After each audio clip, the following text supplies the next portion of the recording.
Hi, everybody. What'd you think of the episodes? Isn't it good? This is one of those shows that I watch even when I'm not working, because I have to watch a lot of TV for work, but this is one I will watch and just love it up and down. I'm Jim Halterman, West Coast Bureau Chief of TV Guide Magazine. Thanks for being here today. Thank you. We're going to talk about the show. I'm glad you guys got to see a couple new episodes for the 4th season, because it's amazing. Let's bring out, she plays Cynthia, Saffron Burrows. Hello.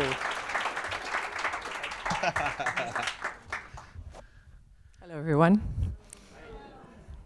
So season 4, the show it's going well. Yeah, it's well, I hope so. You've seen more than me, so I'm excited to watch it all. Yeah, I mean, I think we're just thrilled that we're still doing it.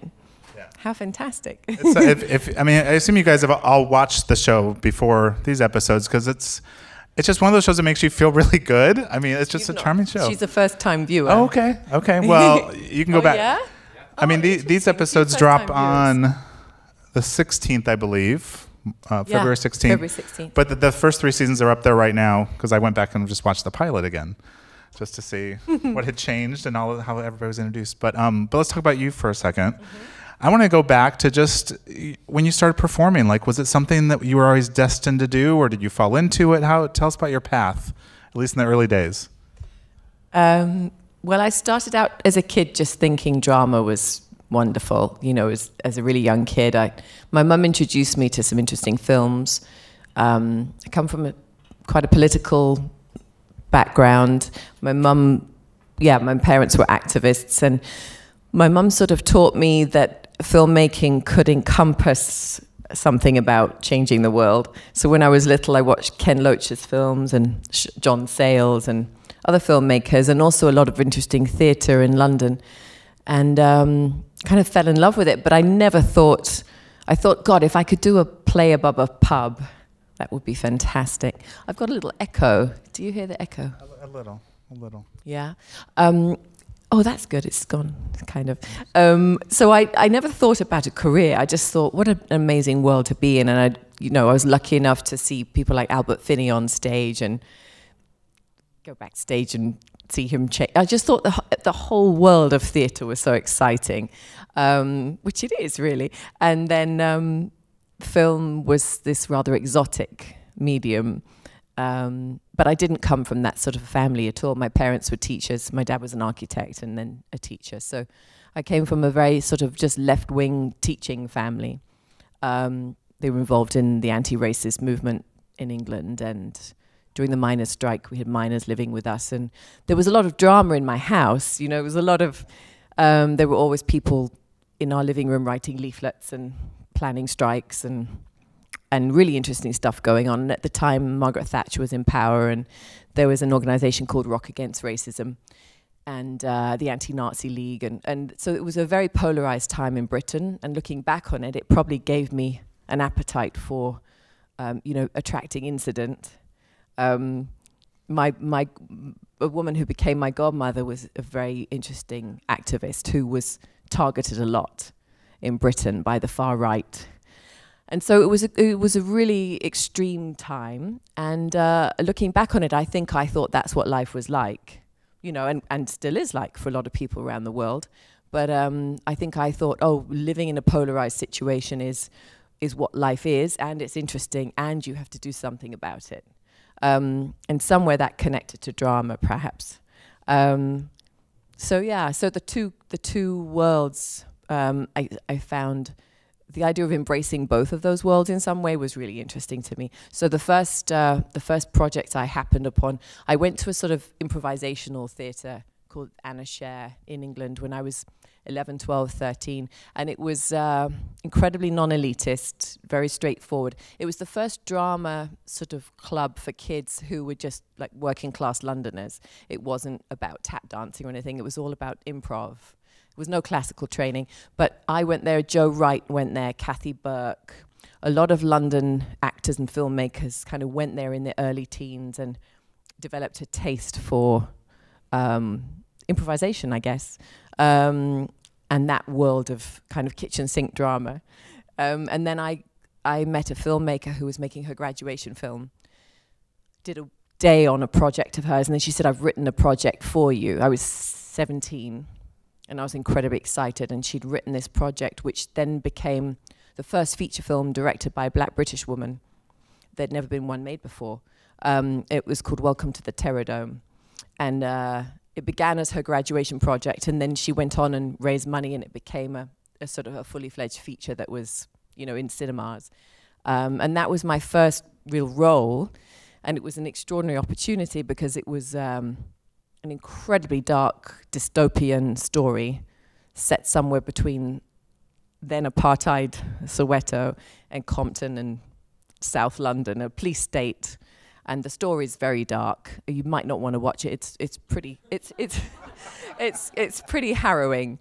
But as an experience for a young actor to go to work and have to play this woman who's dealing with a lot of tragedy was an amazing experience as a 17-year-old.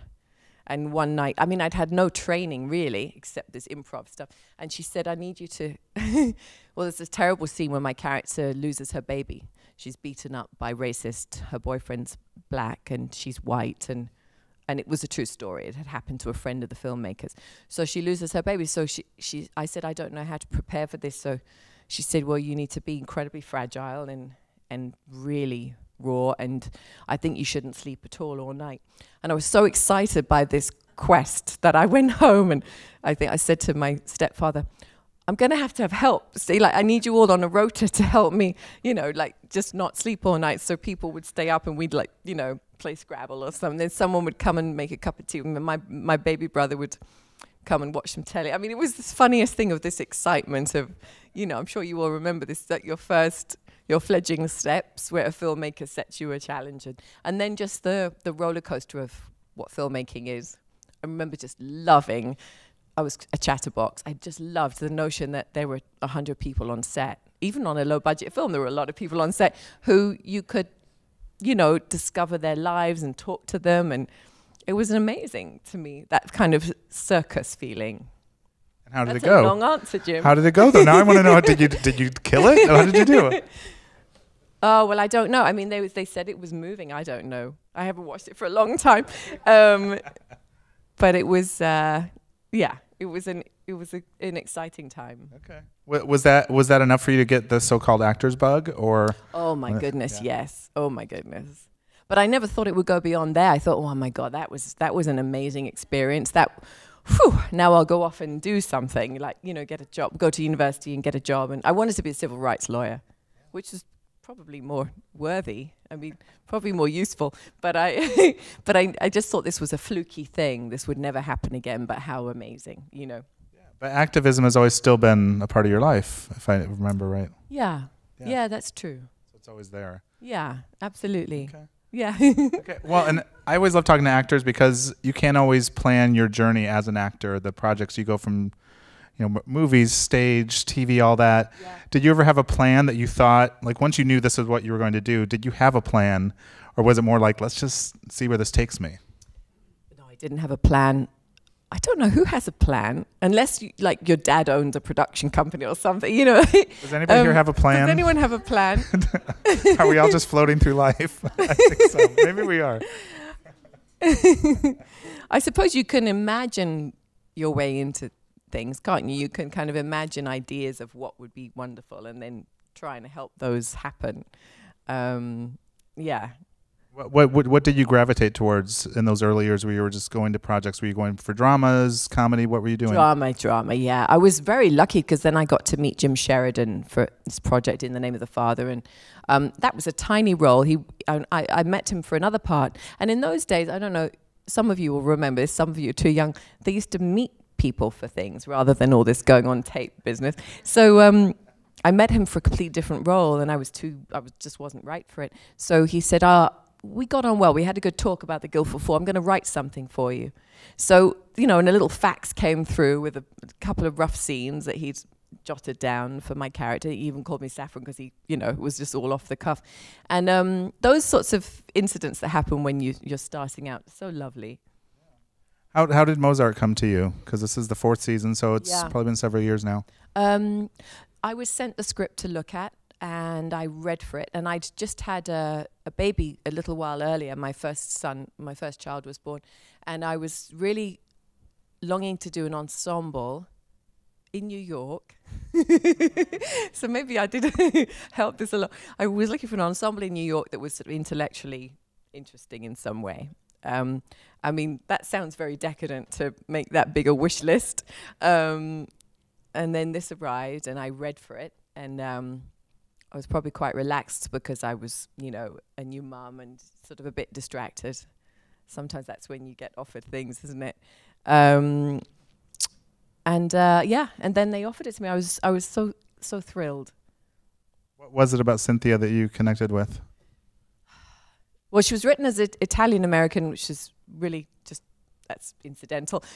I loved her flair and her liberated way of living, and even in the pilot, I think the pilot was all I read. She's got you probably not many of you have seen the pilot, maybe, but she sets out her sort of manifesto for her romantic life, and tells the young oboist Haley, what to watch out for if she's going to think about sleeping with other musicians.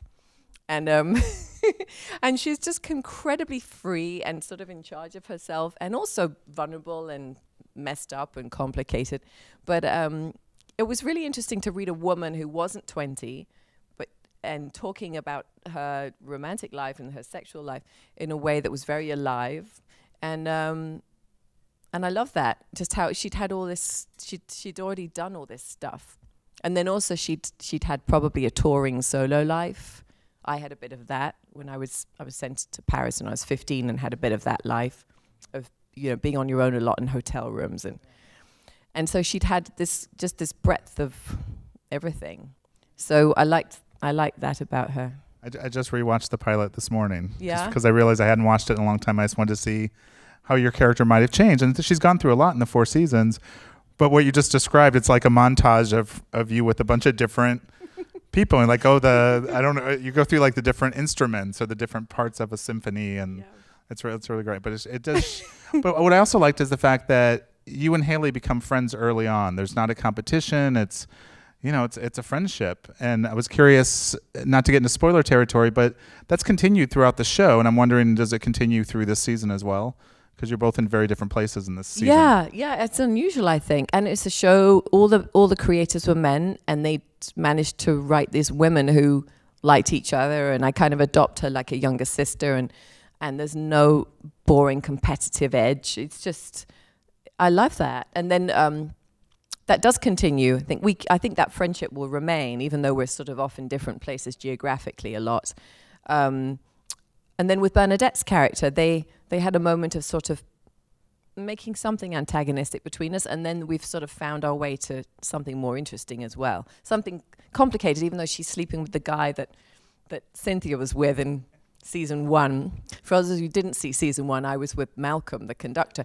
So, and we had this long affair that lasted probably 20 years. He was married all that time. And we love each other, and now it's sort of becoming something else. But there's a rather sad scene in season 3 where I'm feeling very lonely and sorry for myself, and I've broken up with a woman, I've got this basketball player boyfriend, and I'm about to have surgery, and I ring him up and say, would you come and meet me late at night in a hotel bar? And of course, he rejects me, and it's just... it's a little bit, the whole thing's a bit sad, isn't it?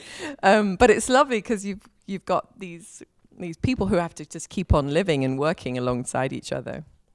Well, talk about playing a musician, because you're seen playing the cello right in your first scene, I think, in the pilot. What's your relationship with the cello and being a musician? Well, I'm sure some of you have played music, played instruments for projects. I had happened to have played cellist twice in previous films before this. That was just by chance. But I hadn't remembered any of it, of course. So I had to start from scratch.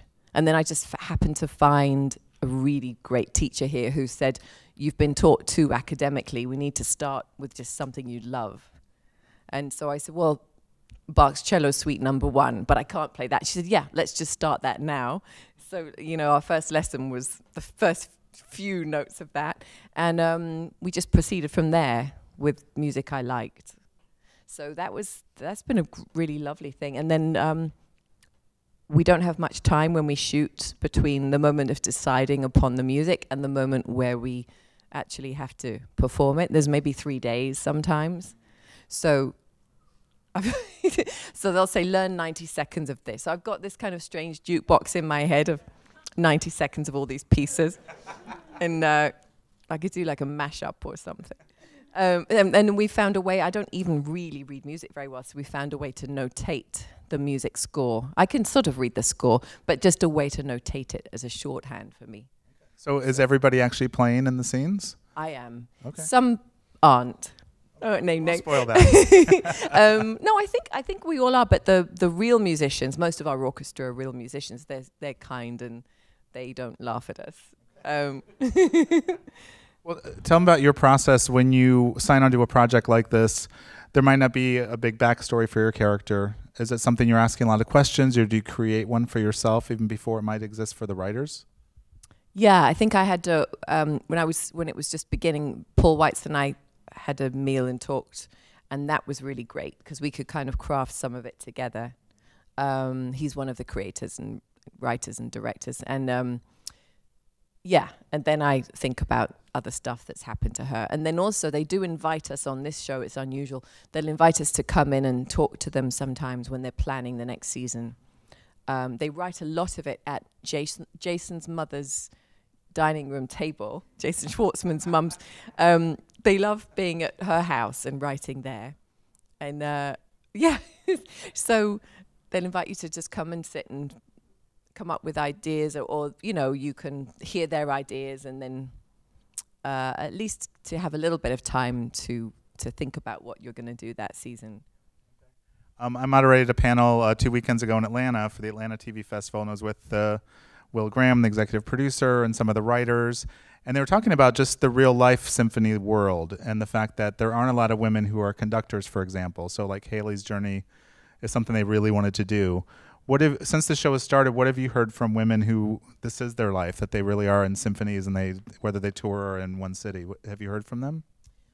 I've spoken to some who at the very beginning, just in terms of prep, a woman with the New York Phil who's been there since the 70s, and when she joined, she said they had to change in the loo because there were 2 women. They had no women's dressing room.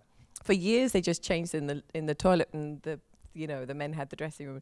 Just all hearing about the changes is so interesting, because now the New York Phil looks much more equal, I think, now. But so I've just talked to women from that perspective. Yeah, and then my cello teachers who they're kind of in the world Cynthia's in, where they'll do some high art, performance and then go and do a late night gig, partly for pleasure, partly because, to make a good salary. They'll do a bit of everything. Do you look at symphonies and orchestras different now when you actually are just in an audience? Because the show opens up the world a lot to see the relationships and things, but do you look at it differently just since you've been on the inside of it now? Oh, yeah. Yeah, for sure. Just everything is so interesting. Also, I worked with a man at the New York Phil who's first chair cello, and he said, well, there's all of life and death. People often join, say, straight from college and stay till they retire. And then he mentioned a couple who fell in love, had a whole marriage and divorced, and they're still in the orchestra, and they still have to sit, like one's there and one's there for 20 years. And then for a while, he said there was a couple who divorced and weren't talking, but they play. It's so it's really interesting. And the love, he talked about the love they have for each other, and he said all of life is here. We'll talk about this story that we're seeing in these episodes, because Cynthia had her surgery at the end of the season. And so this thing that she loves and has kind of always defined her, she's not able to do right now. So talk about the challenge, what you bring to that as an actor, and then just where we might see that go in the season. Oh, yeah, the surgery is interesting. I think they thought she was getting a bit too cheerful with having a lovely boyfriend and things last year. So they decided he would go. They thought they like her more when she's in an uncomfortable situation. So there's some surgery, and she's sort of forced, she's propelled in this season You probably haven't seen much of her yet in these first two, but she's propelled into this situation with this youth orchestra that Gael is the proponent of, and I guess it's a bit like Gustavo Dudamel's youth orchestra. So she really finds children tedious and can't believe I mean, just, you know, she should be playing in this high world of this beautiful music, and she's in this kind of, you know, this crumbly old room in Queens teaching these kids, and they're kind of annoyed, and some of them don't want to listen to her. And then there's this young boy she kind of forms a fondness for, and Gael's character and Cynthia take this boy under their wing. So there's an interesting there's all this sort of strange, I think lots of challenges about, you know, she's probably mid-40s, hasn't had children. All that stuff comes up as well, which is interesting. And what else happens? You probably know more. You've seen more than me. I have seen. Well, there's also I think it's in these episodes where the scene with Bernadette, where you basically say the doctor said even if you start playing, you've probably only got a few good years left. Yeah. And I just thought that's an interesting thing for a musician to go through, because you might think that this is your life, and then mid-40s you might be done in a few years. So I'm guessing that's something that'll weigh on Cynthia. Absolutely, and absolutely, and the kind of she has this sort of bravado, and she doesn't want to let anyone know what's really going on, and I think there's just anxiety propelling her forward through all of this, and then also Rodrigo's sort of nudged her into this position with this youth orchestra really against her will. So there's a lot of discomfort, I'm afraid. That's as far as I've gotten. Hopefully more joy if we get to another season. Yeah. I hope so. I'm a fan.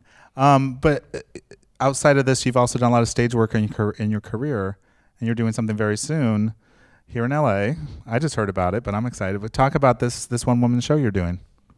I'm in the rehearsals for a one-woman play at the Wallis Annenberg about Jackie Kennedy, and it's a new play that's been sort of developed by the theatre with the playwright Tom Dugan, his work has previously been, he's written several one-man plays, one about Simon Wiesenthal that he starred in, and Jenny Sullivan's our director, and they worked on that together. So they have a history of sort of making work together, and they offered me this role to play Jackie, and it's just me. So it's exciting. How have the rehearsals gone? Because, you know, usually in rehearsals you're bouncing off somebody else or other actors. Yeah. This is just you. Do you know what a couple of days ago I got a bit desperate. We're in this beautiful room rehearsing with white walls and, you know, some props, you know, not everything there, but, you know, how before you move into the theatre you have a kind of semblance of everything. And then I've got this box of photographs, so old photographs and postcards of people. So I just started sticking them up all around the walls. So I've got the audience to talk to, and it's really helped me. So I've got all these faces now. So I'm just going to have to talk to the audience because, it's a bit lonely otherwise. What are the challenges in playing a real life person, especially somebody that we all feel like we know to some degree? But how's that been? Maybe because I'm English, I'm choosing to avoid that too much. The sort of the extraordinary legacy of her it could weigh too heavily. So maybe because I'm from somewhere else, I'm choosing to sort of just find my way in a different way. Yeah. He's written it. It's called Jackie Unveiled, and it's 2 moments in her life, without giving too much away, 2 moments that have spread very far apart in time. One night and one afternoon, evening in her life, 30 years apart, really. So, so it's interesting in lots of ways. But he's written just a portrait of someone going through some, you know, very tricky things. Yeah. Well, with something like this, where there is source material, an nth degree of source material, do you dive into all that, or do you just stick to the source material that you're doing with the play? Well, he's got so much source material and so much exists that is documented. And then there's this incredible recordings of her just a few months after JFK's death, where she talks to Arthur Schlesinger about his legacy and their lives together. And that's amazing. That's hours and hours and hours of conversation. And some of you are probably aware of those tapes. They were amazing. So, yeah, there's so much, you know. You just read as much as you can and take in as much as you can. Okay. And so I'm guessing this has got to be a challenge that maybe you've never faced before as an actor. Absolutely, yeah. Is that exciting, scary, all those things? Yeah. Yeah, it is. I have a 1-year-old baby, and so that's interesting. And I only say that because 10 years ago, before I was a parent, I might have been so focused on it and had 100% of the time to be worried and now to get scared. And now I just have a bit less time to get worried and scared. Seriously, I mean, so I'm certainly, you know, it's certainly daunting, but it's also exciting.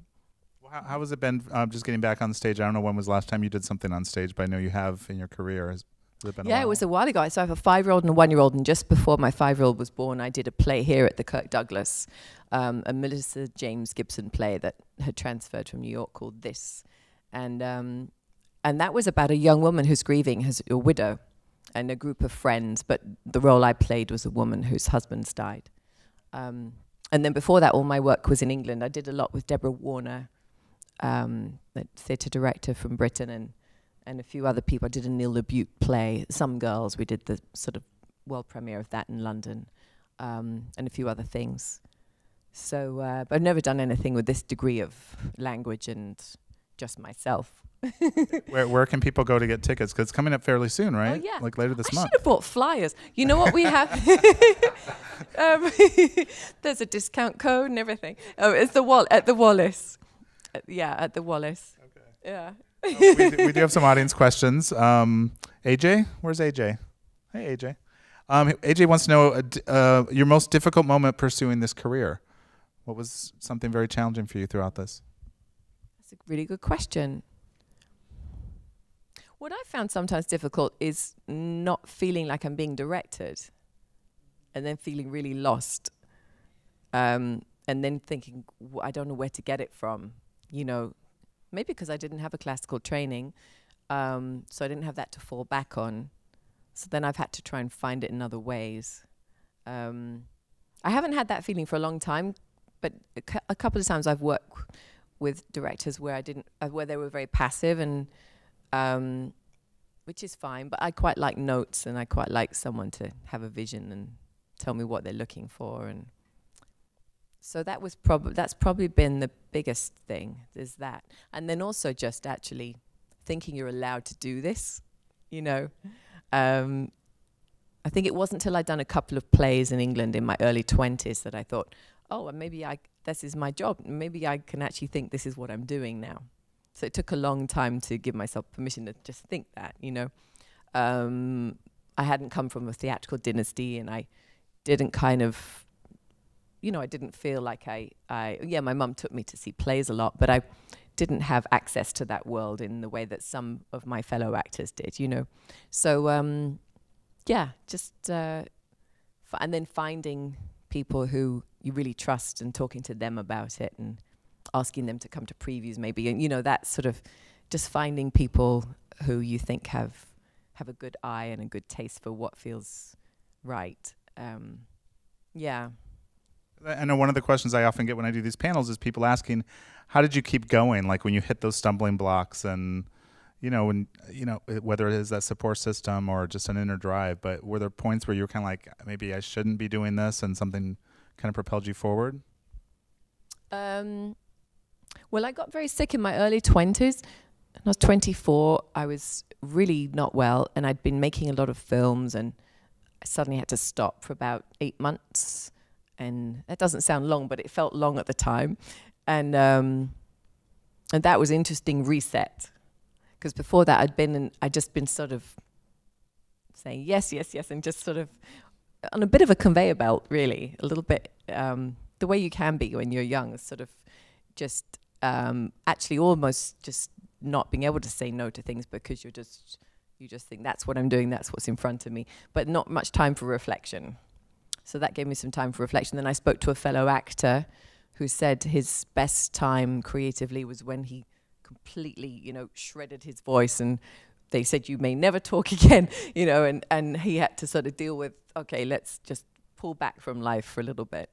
And he said that was his best moment of just calming it all down and thinking about who you are and what you're doing, and it may be stuff that you don't want to think about that's in your own life that you don't really want to deal with, you know. So this question is from, is it Kislia Sharon? Hello. About comedy and drama, which do you find more complex, doing comedies or dramas? I think comedy is so much harder. I'm obviously, I mean, some people don't agree with me. I think comedy is tricky, isn't it? We've all lived through drama. I don't know if we've all got a comedic character who lives in our house with us. I mean, like, comedy's, yeah. I was thrilled to do this because I also thought when I was younger that the only thing worth doing was something that was devastating, you know, and you know, and devastated you to do it and devastated the audience.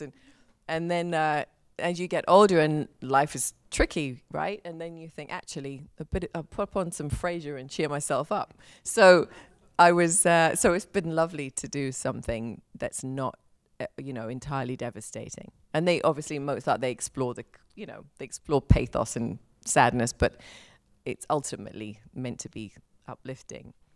And that's been a kind of discovery for me. I think, yeah, because the show does have like a romantic dreaminess about it, because you do fall into those storylines. How was shooting that for the cast? Because I'm guessing you all have gotten pretty tight the last couple of years doing this. Oh, you mean shooting romantic stuff with each other? Not just that, but just the dreamy quality of the show, and quality. The company falls in love with each other. I'm guessing that's happened with the company. I think we all appreciate as well the different directors' styles, because they bring a lot of our EPs direct a lot, and then also people come in and they're trying to introduce more women into the directing team, which they have been doing, and so obviously, you know, every 5 days there's a different director, which is sort of interesting. One of my favorite experiences was it season 3? Where we went to Rikers Island and filmed there, and Roman Coppola directed that, and feels a little drama documentary feel to it, and I love that. And I was massively pregnant, and it was 90 degrees, and I was dreading it. You know how you do, like, you often dread the thing that you end up really loving. I was dreading it, and Bernadette Peters, I'd put ice packs all over my body, because we played out in a sports field for the men, the inmates. And oh my goodness. And she says, Saffron, you cannot have your entire back is shaped like an ice pack. So she shoved them down my bra instead. You know, Bernadette's always looking out for me, because I was incredibly pregnant, and it was just, you know, that, everything's difficult, and there's the Portaloo, and you can't even get into it. But actually, when I watched, halfway through the day, it was so beautiful to be playing this music in this setting with this audience who'd all wanted to be there, which was nice. They'd all said, we'd like to watch this. So they weren't forced to be there. And and then their response to it, Roman filmed. And it's a beautiful response. Hearing these men talk about the music. And they chose a composer who'd composed while incarcerated by the Nazis. So that was interesting. So the music they chose, Messiaen, the music they chose of his was pertinent to that. That was really one of the most interesting days I've had in the last 10 years. And it was something I was worried about, and then it was beautiful. Well, we're out of time, but thank you so much for being here, Saffron. It's so lovely. February 16th, Mozart and the Zungel on Amazon. And for you guys that have not watched it yet, all the episodes are there. So go watch the first 3 seasons. It's wonderful. Thanks for being here. Thanks, everybody. Thank you. Thank you.